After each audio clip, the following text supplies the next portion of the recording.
Okay, so I think actually I was going to do something totally different, but for continuity's sake, I think just go ahead and read a little bit more of the Silmarillion for Thanksgiving. So let's see. I'm currently working on a few different things. Like I have one video I want to try to finish out, I think in the next 24, doing a comparison between the Rings of Power and some other Tolkien projects. And I've been taking a little bit more time doing it because I am a little bit more interested in trying to get things as good as possible, if that's possible. Try to do a little bit better every single time. Okay, so let me see. I'm just trying to find the link that I had last time. Let's see if we got it. Okay, are they gonna let me do it? All right. Okay, let's take a look. So, yeah. Okay, yeah, it's gonna let me do it. So, let's go ahead. Yeah, that's the context I was going through. All right. So I am now. I think I'm gonna go ahead and. Yeah, it's not gonna let me do it. Okay. Let's see. Let me get a.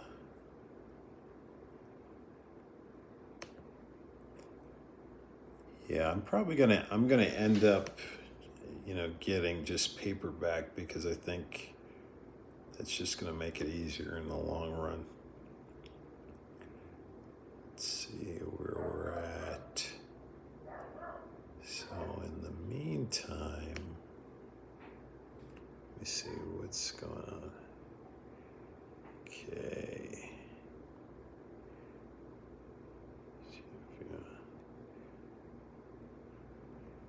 Hey, how you doing, Sean? How's everything? So, yeah, I'm still learning. I just decided to check out the chat. Last time I was here, I didn't know there was a chat. So yeah, I'm just experimenting with stuff. Let's see. Okay, here we go. Here we go. All right. Yeah, this is the version I was. Okay, so the last time I read the foreword, I'm just going to go ahead and just keep it simple. I'm going to read the preface to the second edition, and then I'm going to look at some of the other stuff that I just briefly wanted to talk about. So, the preface to the second edition. So, probably towards the end of 1951, when The Lord of the Rings was completed, but difficulties lay in the way of its publication, my father wrote a very long letter to his friend Milton Waldman. At that time, an editor at the publishing house of Collins, the context and occasion of this letter lay in the painful differences that arose over my father's insistence that the Silmarillion and the Lord of the Rings should be published in conjunction or in connection as one long saga of the jewels and the rings. Excuse me. There is, however, no need to enter into this matter here. The letter that he wrote with a view to justify and explaining his contention emerged as a brilliant exposition of his conception of the earlier ages. The latter part of the letter, as he himself said, was no more than a long and yet bald resume of the narrative of the Lord of the Rings. And it is for this reason that I believe that it merits inclusion within the covers of the Silmarillion, as is done in this edition. The original letter is lost, but Milton Waldman had a typescript made of it and sent a copy to my father. It was from this copy that the letter was printed in part in the letters of J.R.R. Tolkien, 1981, number 131. The text given here is that in letters, pages 143 through 157, with minor corrections in the omission of some of the footnotes. In the omission of some of the footnotes. There were many errors in the typescript, especially in names. These were very largely corrected by my father, but he did not observe the sentence on, P18, page 18, Roman numeral 18. There was nothing wrong, essentially, in their lingering against counsel, still sadly with the mortal lands of their old heroic deeds. Here the typist certainly omitted words in the manuscript, and perhaps misread those given as well. I have removed a number of errors in the text and index, which until now have escaped correction in the hardback printings only of the Silmarillion. Chief among these are those that concern the numbering and sequence of certain of the rulers of Numenor. For these errors and an explanation of how they arose, see Unfinished Tales from 1980, page 226, note 11, in The Peoples of Middle-earth, 1996, page 154, and I think it's footnote 31, Christopher Tolkien. So that was written in 1999. So I think I'll stop there with the reading. I think another quick thing that I wanted to, briefly talk about. So I got a couple comments, for example, about the video, or really one comment on the video that I did about Tarantino and Liu, or like Simu, the Canadian actor. And so one gentleman, he was basically saying that he thought it was insulting, some of what Tarantino was saying. So I'm not really a Tarantino fan, I'm not going to lie. But I think really Tarantino was saying in a nice way that he really doesn't feel a lot of the Marvel movies. I mean, and I think he was saying it in a measured way because we're in a space in society where you have to be very, very careful what you say. So I think that's really what he was saying. Like Scorsese wasn't very measured by what he said, but I think Tarantino really was. And I don't know if it was meant to be insulting, because like when I did my video, for example, what I saw, like two of my favorite actors have been in Marvel related movies. So Robert Downey Jr. is a very good actor, and Wesley Snipes is a very good actor. And I'm just saying it in this order because that's the order I said it in the video. But for example, those two actors, they're good outside of Marvel, but they're also good in Marvel. So to me, being in a Marvel movie doesn't make you less of a good actor. Either you're a good actor or you're not. You know what I mean? If you're in a Marvel movie, you're just like in a Marvel movie. You know what I mean? So that's just sort of like what I would say, my 2 cents on that. I think what I would just quickly want to say about like Andor is that what I'm finding a lot with Andor is that I think people's judgment of it, I think it's just because like in the Star Wars community, excuse me.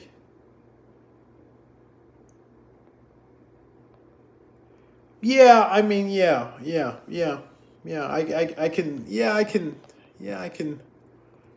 I can see that.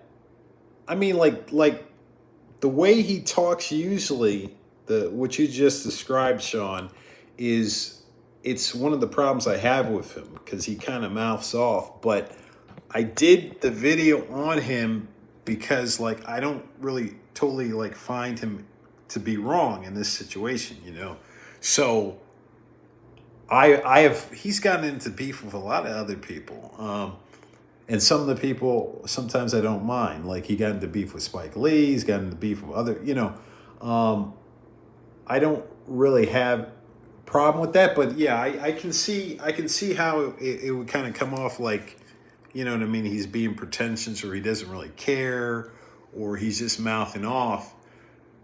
But I really kind of like feel he's just kind of being nice, and that the truth is there are a lot of Marvel movies that suck. I'm sorry, there are. You know what I'm saying? Like, and usually, like when I do one of my videos, I don't like say it like this, but I mean, a lot of them just do not. They're not. I don't know. They're not great, especially like in some of the recent phases, and a lot of the ones that were really really good. Uh, yeah, yeah. I mean, like a lot of the ones that are really really good are from like phase one or like phase two. And a lot of the good Marvel movies, they have good actors. Like somebody mentioned in the comments, I often forget like Scarlett Johansson, but she's a great actress, right?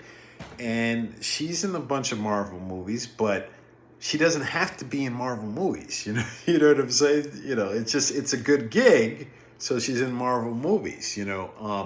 So I mean, she's another actress, and then there's other people that like off the top of my head, I forget them, and they're really good actors. They don't have to be quote unquote in Marvel movies.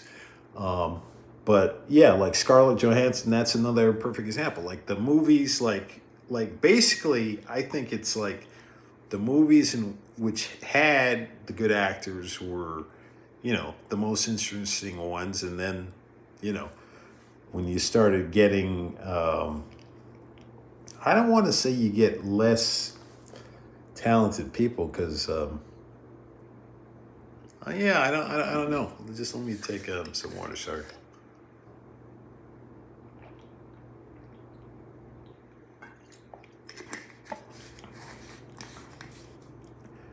So excuse me. Yeah, I don't want to say that there's untalented people.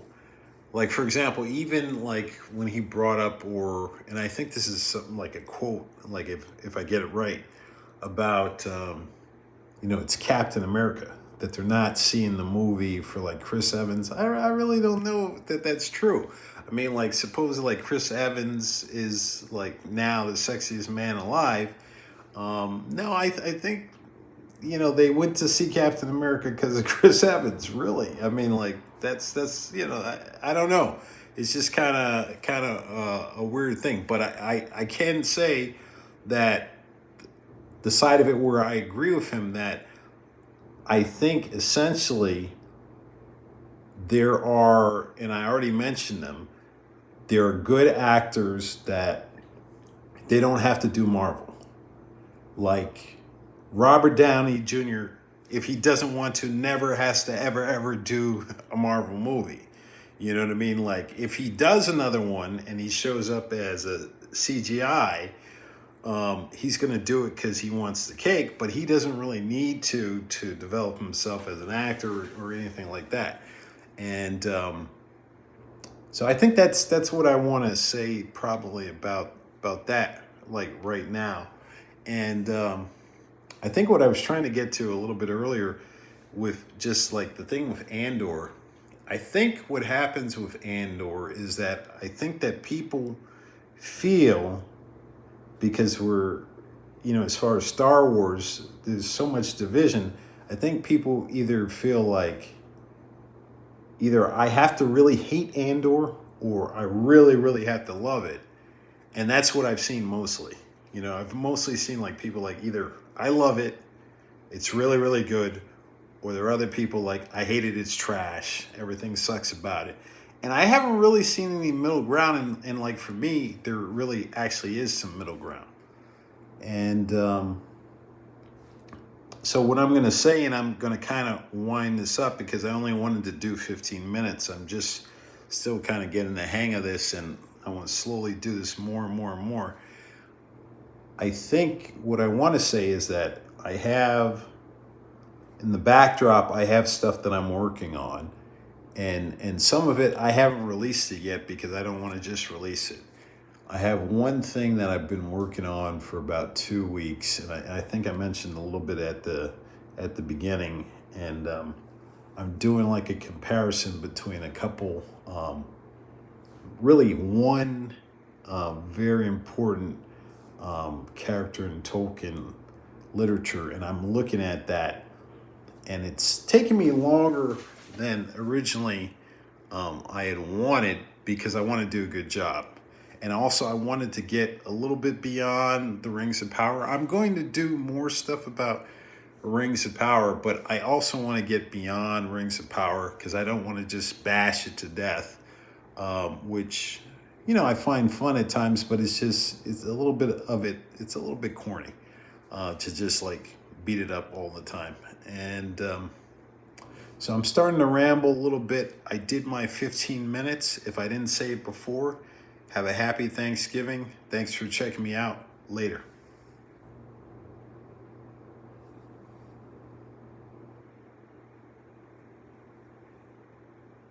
Oh, thank you. Yeah, I'm older. Thank you. Have a good one.